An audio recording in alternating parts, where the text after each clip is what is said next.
Good evening friends, अगर आप भी इग्नू से MA GMC कर रहे हैं तो ये वीडियो आपके लिए बहुत ही लाभदायक होने वाली है, बहुत ही महत्वपूर्ण होने वाली है, क्योंकि हमें कहीं भी यूट्यूब से या कोई लिंक से कोई जानकारी प्राप्त नहीं हो रही है। इसलिए मैं आपको थोड़ी सी जानकारी देना चाहूँगी।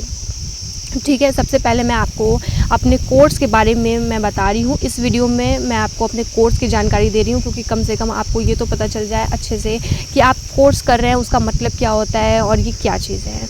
तो जो हम कोर्स कर रहे हैं उसका नाम है MA GMC, जिसका फुल फॉर्म होता है master of art in journalism and mass communication. ठीक है, मतलब आप मास्टर ऑफ आर्ट कर रहे हैं किस चीज़ में? जर्नलिज्म एंड मास कम्युनिकेशन से। ठीक है, जिसको हिंदी में कहते हैं पत्रकारिता और जनसंचार, जिसमें मतलब होता है पत्रकारिता का मतलब होता है जर्नलिज्म एंड मास कम्युनिकेशन का मतलब होता है जनसंचार। ठीक है, पत्रकारिता और जनसंचार का मतलब मैं आपको बता दूं, क्योंकि कहने के लिए तो आप कह देंगे कि पत्रकारिता और जनसंचार कर रहे हैं आप, मतलब master of art in journalism and mass communication कर रहे हैं। बट अगर आपसे किसी ने पूछा कि पत्रकारिता और जनसंचार का अर्थ क्या होता है तो आप थोड़ा सा भटक सकते हैं।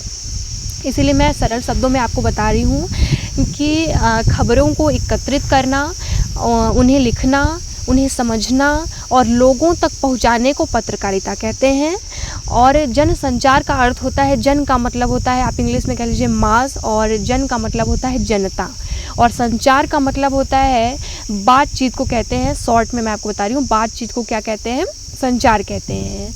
और जब किसी व्यक्ति द्वारा किसी दूसरे व्यक्ति तक अपने संदेशों को, जानकारियों को और विचारों को पहुंचाया जाए और सामने वाला व्यक्ति उसे समझ ले तो उसे संचार कहते हैं। ठीक है, तो ये है हमारे कोर्स का अर्थ, पत्रकारिता और जनसंचार। अब मैं आगे बढ़ती हूँ। तो हमारा जो कोर्स है उसमें 8 जो हैं वो सब्जेक्ट दिए हुए हैं, लेकिन जिसमें से 2 सब्जेक्ट जो है हमारा वो प्रैक्टिकली है, जिसका पेपर हमें नहीं देना है, उसका एग्ज़ाम नहीं देना है, वो सिर्फ प्रैक्टिकली है। और बाकी 6 सब्जेक्ट जो हैं उसके एग्ज़ाम होने वाले हैं और उसकी बुक भी हमें प्रोवाइड की गई है।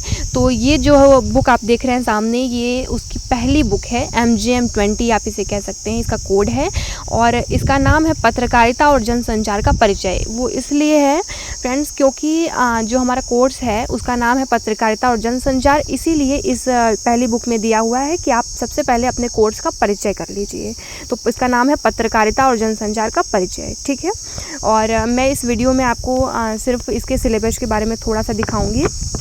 आप देख सकते हैं कि जो पहली आपकी किताब है उसमें किस तरीके से विषय सूची दी हुई है। आप यहाँ देखिए, विषय सूची आपकी है 19 इकाई में ये पूरी किताब है आपकी, जिसमें 4 खंड बटे हुए हैं। ठीक है, 19 इकाई आपको पढ़नी है। सबसे पहले पढ़ना है संचार का परिचय, दूसरे में पढ़ना है मास मीडिया का विकास, और तीसरे में पढ़ना है मास मीडिया का स्वामित्व और संगठनात्मक संरचनाएं, चौथे में पढ़ना है एकीकृत विपणन संचार। ठीक है, बस इतना ही आपको इस बुक में पढ़ना है। ये जो आपका पहला MGM 20 है।